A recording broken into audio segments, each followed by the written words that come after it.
پاکستان افغانستان ترمنځ صورتحال چې کوم دی ډېر په تیزۍ سره خرابېږي. که درې واقعیات مونږ مخې ته کیدو بیا په هغې باندې تجزیه وکړو. لومبې خو پاکستان فوري طور باندې بله فیصله وکړله چې افغان ریفیوجیز چې کوم دي دا د 11 میاشت نه د 11 د مارچ نه مخکې پاکستان نه وځي. اوس دا فیصله ولې وکړه په دې باندې به خبره کوو. دویمه خبره دا ده بنو کې چې کومه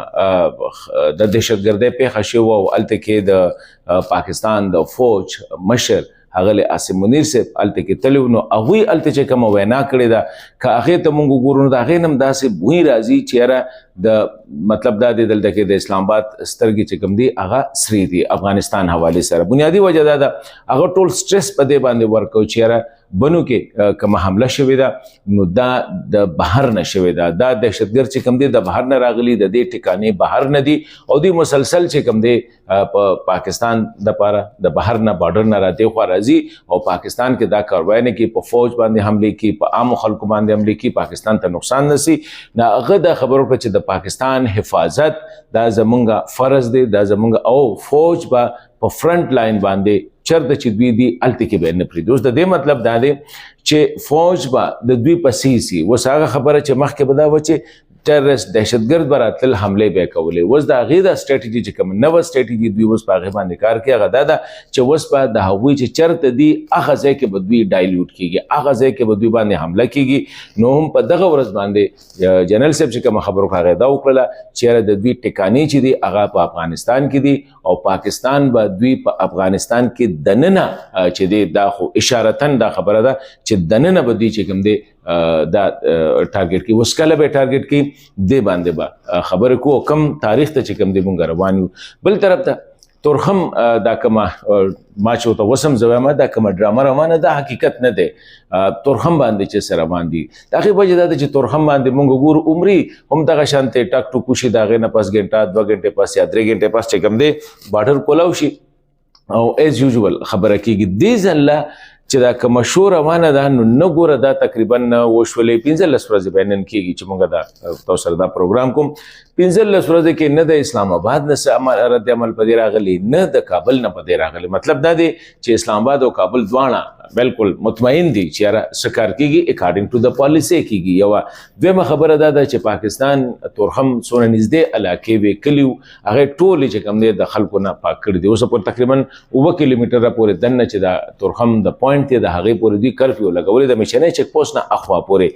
اوس دا څه ټیم کې دا خلک چې و د باچا مینې دا شو خاص تورخم دا خلک بالکل په بارډر باندې د پاسه چې پراته وو دې به مسلې راتللې د سکیورټي د وجې نه. اوس دوی دومره هیوي فایرنګ وکړو او په دې هیوي فایرنګ کې کیجوالټیز څومره شوي دي. پاکستان طرف ته 4-5 کسان زخمیان دي او افغانستان طرف ته رپورټس دا دي چې یاره 3-4 کسان چې کوم دي هغه وچلي دي. اوس دا په دې باندې دا د 15 ورځو نه دا جګړه روانه ده بلکې مسلسل مونږ ګورو د شپې مهال ته تیاری شي بس ډزې شروع شي هغوی د هغه ځای نه هیوي ویپنز استعمالي دي د دې ځای نه استعمالي. اوس دا د څه دپاره زما نه د خیال چې یاره تورخم دا بارډر چې کوم دی یا د افغانستان دا اپورټ کوي شي یا پاکستان چې دا د دغه شانتي دا بندول خو د دې ناممکنه ده چې بندول ناممکنه ده. نو بیا وجه څه ده چې د 15 ورځو نه دلته کې څه داسې روان دي د دې میچنې نه د تورخمه پورې چې د هغې دپاره دا ټوله تماشه روانه ده. دغه شانتې آی غاړې ته هم نه دې وخت کې لکه دا د روژې میاشت ده خلکو ته تکلیف دی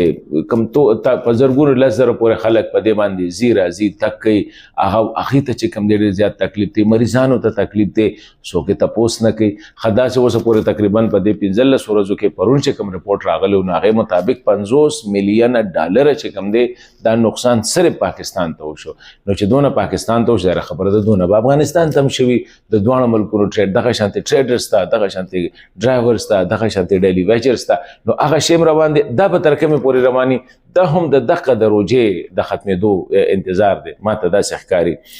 اوس دل وخت کې بیا دوی دا فیصله ولې وکړله چېرې د افغان ریفیوجیز چې کوم دي غیر قانوني خو به وځي هغوی باندې خو لډي لخته ایښې ده مطلب دا دی چې د ویستلو کاروایي روانه ده. اوس دوی دا خبره کوي چې یاره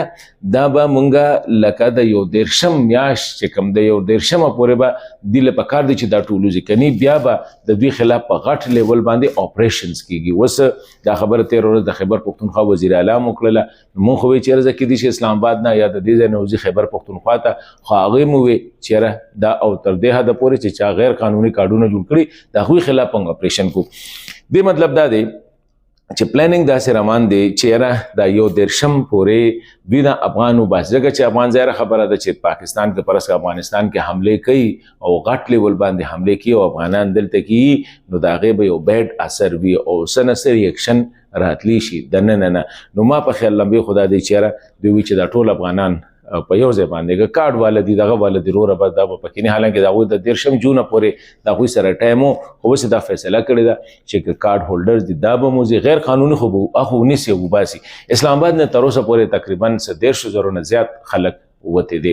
18,000 کسان هغه دي چې په خپله باندې تلي، 10,000 هغه دي چې دوی نیولي دي. اوس دلته کې مسله هغه ده چې کوم د دې ځای نه به بهر ملکونو ته ځي. امریکې دپاره په ویټنګ لسټ اسلام آباد کې دا وخت 15,000 کسان دي هغه دلته کې دي، دغه شان د برطانیې دپاره، دغه شان اسټرالیا دپاره، دغه شان د یورپ د نورو ملکونو دپاره د دوی سره به څه کېږي دا یو ډېره لویه خبره ده. خو پاکستان یو خبره ښه کړې ده هغه دا ده چې د دې خلکو د عزت په خیال ساتلی شي، د دوی د مال خیال ساتلی شي، د دوی د خوراک څښاک او د دوی د هر څه خیال به ساتلی شي. څومره په عزت کې چې دوی 40 کاله وساتل، دونه په عزت سره به اوس رخصت